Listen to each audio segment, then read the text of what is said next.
The harsh summer of 2008 saw the Lotus blooming in Karnataka. The BJP celebrated, hoping Vidhan Sauda in Bangalore would eventually pave the way towards a saffron South India.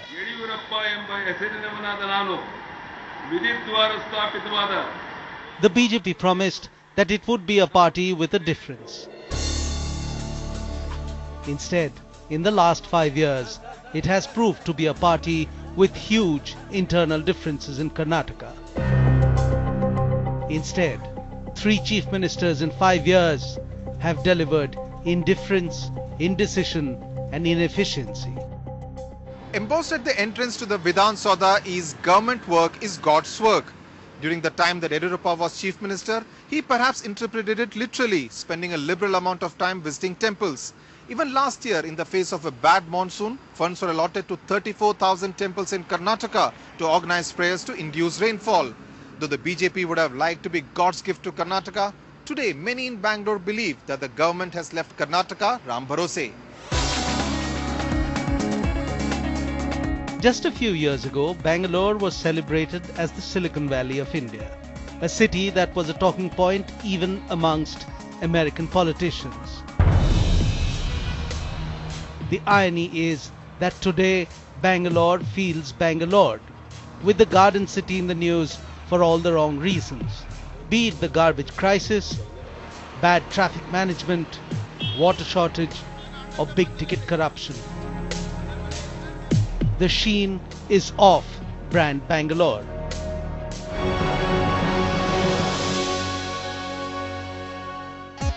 You're listening to Fever 104 FM, the Bab of Bollywood. My name is Shraddha. Are you ready for elections? And remember, if you don't vote, you simply don't count. Shraddha, a radio jockey who hosts an extremely popular breakfast show on Fever FM, says Bangaloreans feel acutely let down by the city administration and political leadership.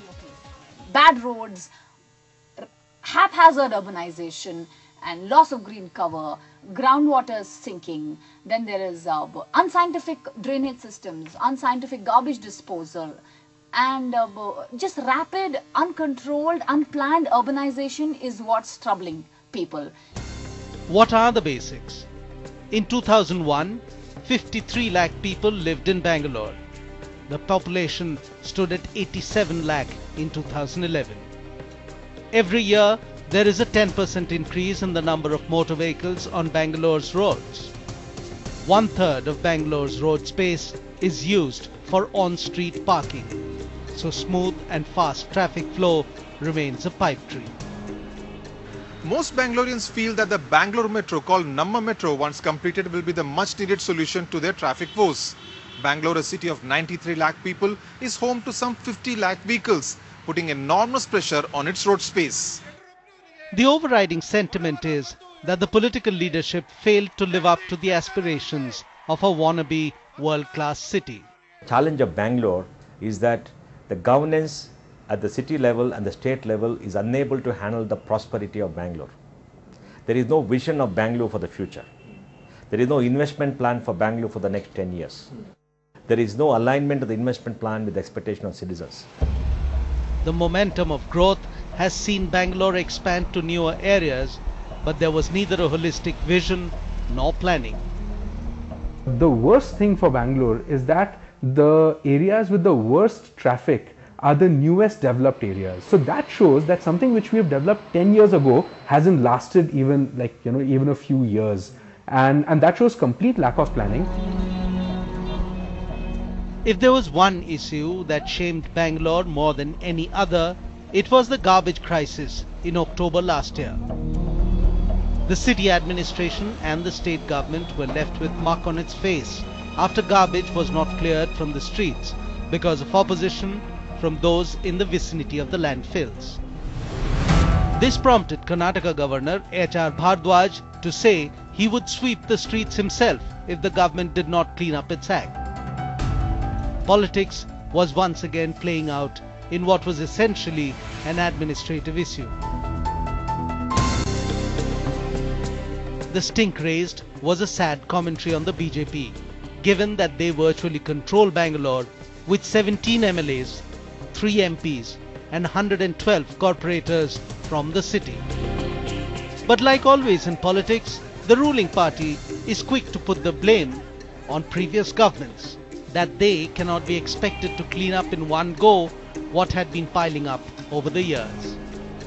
All these years we were treating the garbage treatment center as a garbage dumping yard.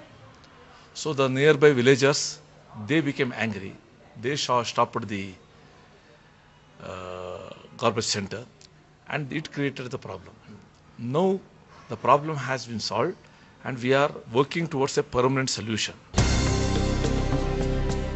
Congress MLAs from the city are quick to point out that the BJP vision for Bangalore has been myopic, that there was no effort to tackle issues head-on or to evolve a consensus and move forward on the challenges posed by urbanization for a growing metropolis.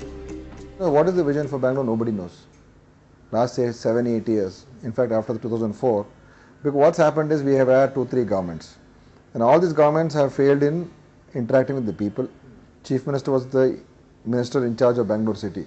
The 5 years of BJP rule, not even one meeting was held with the MLAs of Bangalore city, saying, okay, tell me, what do you think we should do for Bangalore? While the political infighting within the BJP in Karnataka has been blamed for the governance deficit, it has had a worrying fallout too. The levers of control have slipped into the hands of powerful commercial interests, and politicians have found it convenient to forge a symbiotic relationship with them. The cause for all of what we see today in Bangalore or any other city is the fact that a nexus between some politicians and some commercial interests, now whether the commercial interest is mining, real estate, road contractors or whatever, those have taken over the planning process of a city. Former Additional Chief Secretary of Karnataka V. Balasubramaniam headed the task force set up in 2009 for protection of government lands. He had a personal taste of the politician-land mafia nexus when he found that the Karnataka Revenue Minister Karnataka Reddy, one of the powerful Bellari brothers himself, was keen on obstructing any probe. The task force was suddenly disbanded on the instructions of Karnataka Reddy. No questions were asked by anyone in the political establishment. No wonder the biggest scam in the last 5 years have had to do with land deals. During the past 5 years, there had been no rules, laws being observed and all that in this government. And any minister having any kind of an influence, it's like the olden day warlords kind of a thing. It's not, the so-called collective responsibility has no meaning in Karnataka. Each minister is on his own, and the chief minister cannot remove any of these ministers because of various considerations. Subramaniam Vincent, editor of Citizen Matters, a popular portal that focuses on citizen issues, says Bangalore today is considered a cash cow for the political class. The nexus between different big and small mafia groups on the one hand and politicians on the other has taken deep roots. In the last 5 years, what was already bad, which was land use policy and real estate development and all of that, has become orders of magnitude worse because of the way, for the political parties, Bangalore itself has become a real estate playground. Raja Rajeshwari Nivas is an apartment complex in Bomanhalli area in South Bangalore. Home to 200 families, residents have discovered the perils of being on the wrong side of such mafia in December 2011. The complex used to spend over 1 lakh rupees to buy water from tankers, but when they decided to reduce the expenditure by digging a second borewell, the water tanker mafia did not want to let that happen. They did not want to let a source of funds run dry. When we started digging, the water tanker guys, they've started threatening the vehicle which is coming to dig the borewell. And they've come with a sword, iron rod and lots of equipments to beat up those guys. Finally, we had to face them and call the police. Under the police protection, we had gone ahead and dig the borewells. Many see the acute water crisis in Bangalore as a fallout of not just poor management of water resources and urbanization, but also the unbridled greed for land. A British captain in the 18th century recorded Bangalore as a land of 1,000 lakes. Only 189 of those 1,000 remain today, and the tragedy is that most of them are no more than sewage lakes. This is one of the time-tested ways used by land sharks in connivance with the politically powerful to occupy water bodies all over the country, and used with deadly effect in Bangalore. What helps is when real estate players themselves take to politics. 50% of the 198 corporators in Bangalore have a background in real estate. Bangalore is a dying city, it's not a growing city. Somebody said they are going to make Bangalore as the Singapore of India and all that, one of the former CMs. Now, there is one way in which it is becoming Singapore of India. Singapore, you see, uses what is called treated water, the recovered water. Singapore does not have a permanent water supply. It imports about 60% of its water from Malaysia. So, to reduce its dependence on Malaysia, they have been treating their sewage completely to the level of distilled water level, and then they supply that water called new water. It is called new water by the government itself. Now, Bangalore is also using the sewage water. The only difference is without treatment.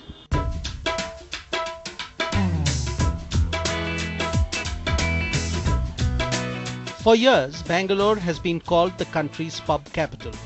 Bangaloreans now call it India's biggest joke. Anupam Mukherjee, more popularly known as fake IPL player on Twitter, says the city police have killed Bangalore's nightlife, and the effect of moral policing is that those who want to chill out and enjoy a nightlife are treated like antisocials, if not criminals. The biggest thing is curfew, like the 11 o'clock curfew which is there, that after that there is absolutely no place which is open. While other crimes are happening in the city, women are being harassed and all sorts of things are happening. But the biggest issue that the police is trying to tackle is that one guy, middle class software engineer, who has had one whiskey on that Saturday evening. What is worse in Bangalore is that this reluctance to embrace the new and its values have not translated to treasuring all that is old and traditional. Bangaloreans feel that the city is being denied a future even as its past is being ignored.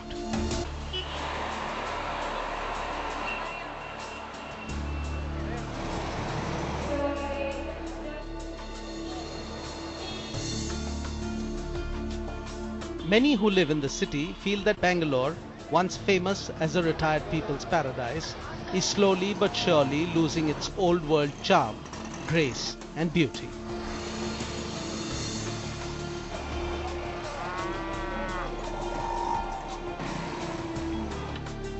One example is the new Bangalore airport built in Devanhalli. This is where Tipu Sultan was born, but the complex has nothing to celebrate Tipu.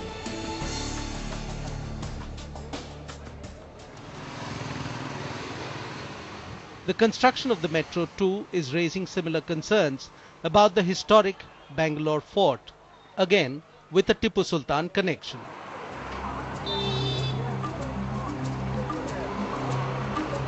The fear is that Bangalore is increasingly becoming a city that is neither here nor there. Coming up there, the whole area, the whole marker, the visual marker will be the metro, and you'll no longer be able to see the fort. It's almost as if it'll be taken over by this new structure. And there was some amount of fear, some amount of apprehension that that this really seals this older way of knowing Bangalore. They've lost the plot along the way. They've, we've got chief minister changing. I have to look at my newspaper to find out who's my chief minister this week, and then that's not all right. So so there's not. And where is the leadership? Where's the statesmanship? Who's the strong person who can come whenever there's a problem and come and talk and say, this is how it is, and we have it under control, and we're doing. We just pass the buck and dismiss officials. अभी हम सब मिलकर सरकार को कह रहे हैं, Lokpal bill लाओ, नहीं तो चलेगा. It is perhaps a fallout of the disgust with the politics of corruption that Bangaloreans came out in such huge numbers during the Anna Hazare wave.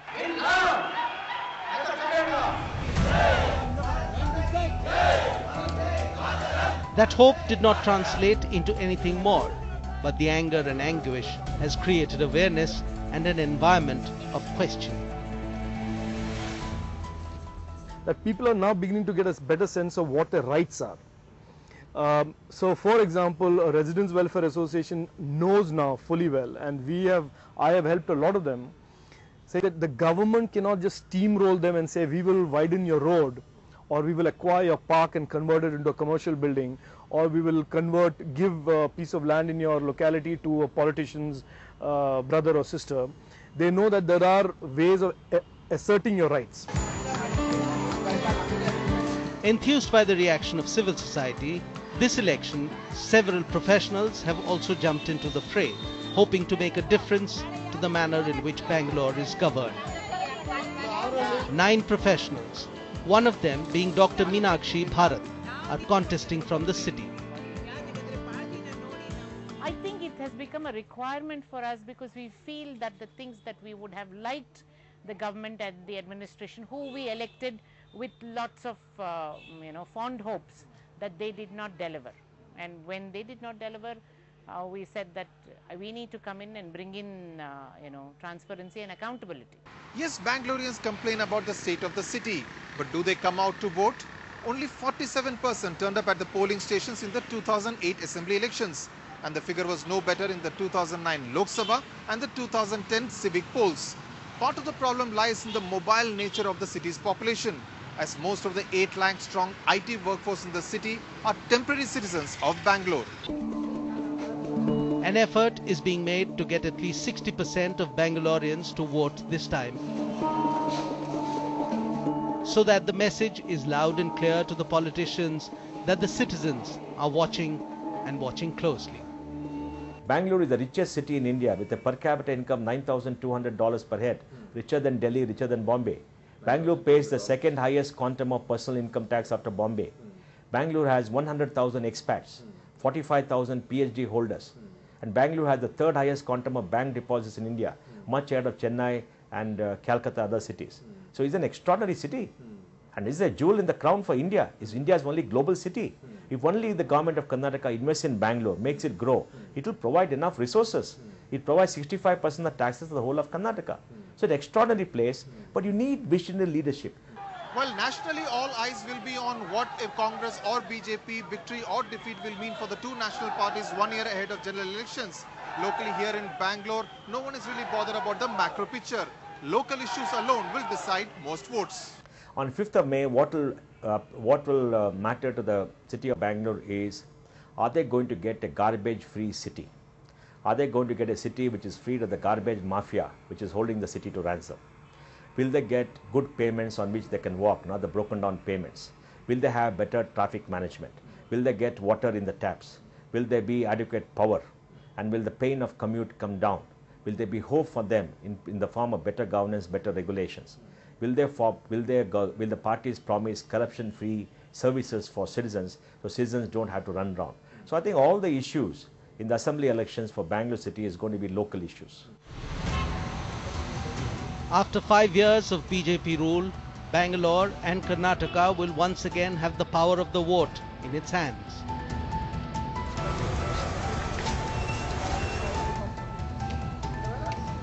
The onus is now on them to either ring in change or continue to live with squalor. The future of Bangalore now rests with its citizens.